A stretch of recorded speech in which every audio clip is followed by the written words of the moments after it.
Hello everyone, welcome to problem 4.32 of Taylor's Classical Mechanics.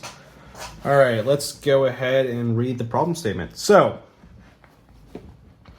it wants us to consider the bead in figure 413, which I believe is a little bit back here. Yeah, so essentially consider like this situation where we have this sort of wire that a bead is kind of threaded on and can travel along. And the bead's position can be specified by some distance s measured along the wire from the origin. We want to prove that the bead's speed, v, is just equivalent to s dot, which is just the derivative of, the derivative of that s sort of distance with respect to time along the wire. We want to write v, though, in terms of its components, dx, dt, etc., and find its magnitude using Pythagorean theorem. So it's just giving you a hint as to sort of how to start this part. Then part B wants us to prove that the tangential force is equal to m times s dot, which is the tangential component of the net force on the bead. One way to do this is to take the time derivative of the equation v squared, which is equal to v dot v. The left side should lead you to s double dot, and the right side should lead us to the force. And so that's part B. And then part C is saying that one force on the bead is the normal force of the wire, which constrains the bead to stay in the wire. If we assume all other forces are conservative, then their resultant force can be derived from a potential energy U. So we want to prove that the tangential force is equal to minus the gradient, or minus the derivative of U with respect to S. This shows that the one-dimensional systems of this type can just be treated like linear systems with X replaced with S and F sub X replaced by the tangential force. So let's kind of take a closer look at this. So we have this situation where we have a bead on a wire, and the distance we travel along this wire, S, is going to be our sort of 1D component here that's going to describe the motion of the system. So if we consider just a tiny displacement along the wire, so the bead is at some point S, and it moves along another ds, so it's at s plus ds, where I'm going to define ds as just, if it's a small enough length, then it can be considered just a straight line, and ds can just be written as dx x hat plus dy y hat plus dz z hat, which is just a differential displacement using Cartesian coordinates. So then the bead's velocity should be ds by dt, which is just going to be dx by dt x hat plus dy by dt x hat plus dz by dt x hat, right? So this is just going to be the expression for the velocity, just all, the three components of velocity. So then the magnitude of the velocity, right, is just going to be the square root of the component squared. So it's going to be the square root of dx by dt squared plus dy by dt squared plus dz by dt squared. We can factor out the dt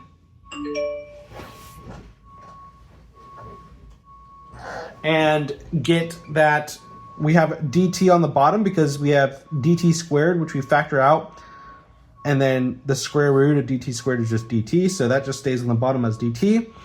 But we still have the square root of dx squared plus dy squared plus dz squared. And this expression is just ds, right? ds is just this change, this infinitesimal change in our position. So we went from s to s plus ds. But if you have, I'm going to do the two-dimensional case. But, this is dx, this is dy, this is ds, like the change, it's just the hypotenuse. If it's small enough, ds is small enough to where it's straight, then it's just the hypotenuse of this triangle, which is dx squared plus dy squared, is ds squared. But in 3 dimensions, we have the third component. So we have dx squared plus dy squared plus dz squared is ds squared.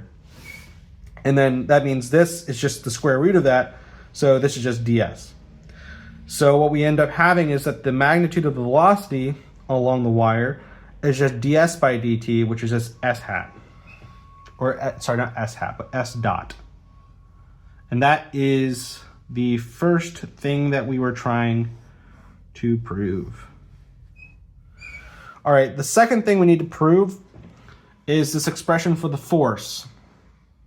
So it gives us a hint to start with taking the derivative of this v squared term, and we, v squared, and if I don't have a vector component over it, then just it's the scalar version of it. It's just the magnitude. So v squared is the same as just, any vector dotted with itself is just that is the magnitude squared of that vector. So we can say we're going to take the derivative of both sides of this. So v squared is equivalent to v dot v. Take the derivative. So the left side is going to be 2v v dot, assuming that v depends on time. So we bring down the 2, we get the v, and we still have to take the derivative of v with respect to time using the chain rule. And then the derivative of this, right, just taking the derivative of the dot product of 2 vectors, we proved that in problem 4.1 is just v dot times v plus v dot, which is just 2 times v dot, right? We had 2 of the same terms here, so we just combine them. So then we have 2v v dot is equal to 2v,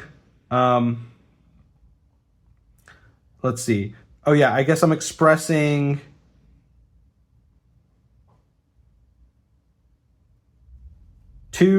v dot, and remember this side is scalar.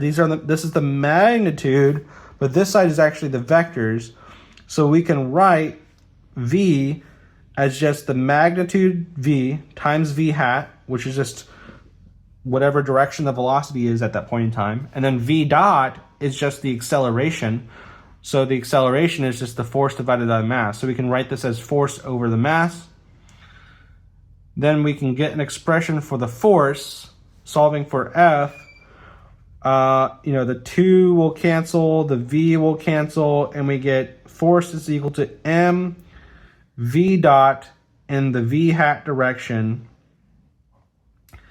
which is just the same as v dot is just s dot, right? Or s double dot. It's the derivative.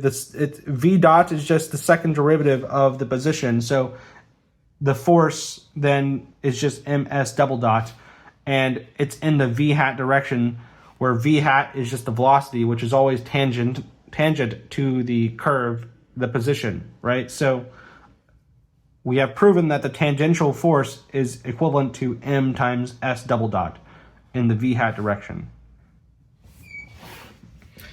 Then part C wants us to prove that the potential energy is equivalent to negative of the derivative that the force, the tangential force, F tang here, is equal to minus du ds. So the net force on the system, right, we have the normal force of the wire that's keeping the bead constrained to the wire, plus what are other forces, right? Just any, we're just gonna write it as F sub c, which is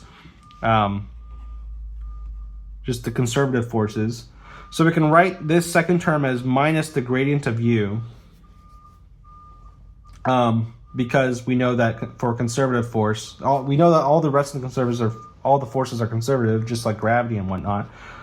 And we know that the force is equal to minus gradient of u. That's true for conservative forces. And so we can write that the tangential force, we know this expression, right, from earlier. Well, we know that if this is true, that these conservative forces is equal to this, well, then it's true that the only other force on our system is this tangential force. So we can write that the tangential force is equal to minus gradient of u in the v hat direction. And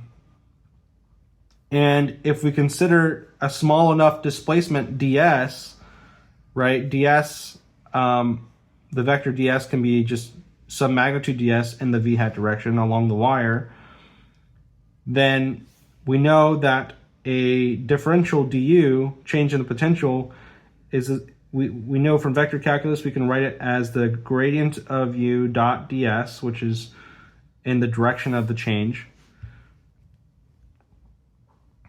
And then we know that ds, this is equivalent to ds times the gradient of u in dotted with the v hat, dotted in the v hat direction, essentially. And then dividing by ds, we can get that the change in the potential with respect to s is equal to the gradient of u along the v hat direction. And this implies then, because we know that the gradient of the potential is equal to minus the force in the tangential direction, so we can just rewrite this then as like the force in the tangential direction is equivalent to minus du ds, right? Because we always know that the force, the force is equivalent to the minus the gradient of the potential, right? We know that statement to be true. So here we have shown then that the tangential force is equivalent to minus the derivative of the potential with respect to s. All right, so if you guys have any questions, comments, or concerns, feel free to let me know in the comments below. If you guys enjoyed the video, feel free to leave a like, or subscribe to my channel if you haven't already.